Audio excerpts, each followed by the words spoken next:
recognize the Honorable Congresswoman Ann Matibag from the 1st District of Laguna. Thank you, Madam Chair. While I understand understand the sentiments of our dear colleagues, Madam Chair, I just want to stress that there is a rule or may exceptions, pero this is not unlimited.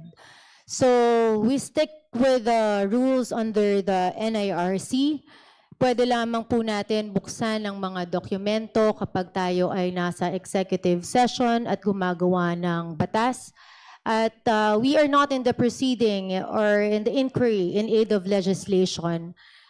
We have to also protect our members in the House of Representatives, also our government officials from the BIR.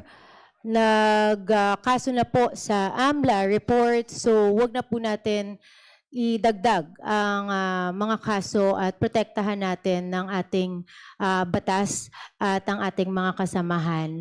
Huwag na po sana natin ipilit na buksan ng mahiwagang box na ito, Madam Chair. Thank you. Thank you, Honorable Matibag. Now we recognize the Honorable Deputy Speaker J.J. Suarez from the 2nd District of Quezon. Thank you very much, Madam Chair. Madam Chair, in the last hearing, ako po yung nag-move para i-table muna ang pagbubukas nitong mahiwagang green box na ito.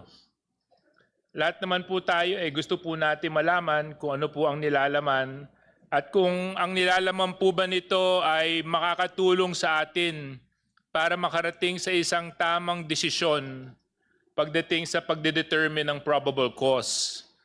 Napakinggan ko po ang posisyon ng maraming mga legal luminaries natin na kasama natin ngayon dito sa ating hearing.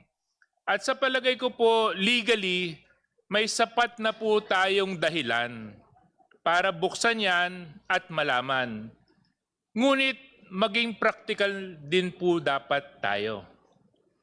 Sa simula po ng justice hearing, nakailang kaso na po ang sinampa ng kampo ni Vice Presidente sa Supreme Court, sa Quezon RTC, para lang pigilan po ang proseso ng pag-usad ng impeachment complaint. Ang masakit po dito ay ilan sa ating mga kasamahan tulad ni Congressman Percy, at meron siyang mga batchmates na binanggit pa kanina ay nakasuhan pa nung isang araw. So I would rather heed to the call of the chairwoman who has always decided to proceed with caution. Because for all we know, opening this box, although we do believe has enough legal basis, might trigger another petition in the court to again stop the proceedings. So sa akin pong palagay at pananaw, Madam Chair, ang posisyon ko po, pag tayo po ay magbobotahan, sa Senado na lang po natin buksan tong mahiwagang green box na to. Tapos doon na lang po magkaalaman. Ang mahalaga para sa ating lahat ay may pagpatuloy po natin ang proseso ng na malaman natin kung meron pong sapat na batayan ang impeachment complaint laban sa Vice Presidente. Maraming salamat po. Thank you, D.S. Suarez. Next is the Honorable Janice Degamo from Negros Oriental 3rd District. Thank you, Madam Chair. It has been said by so many already regarding the whether or not to open the box. But hearing DSJJ Suarez said, we have to proceed with caution. And I would like to reiterate na truly, if we are to proceed with caution, we have to remember the limitations of our procedure today.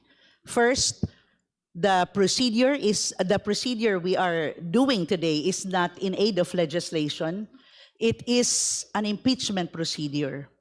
Second, it has to be in an executive session, which is also not happening.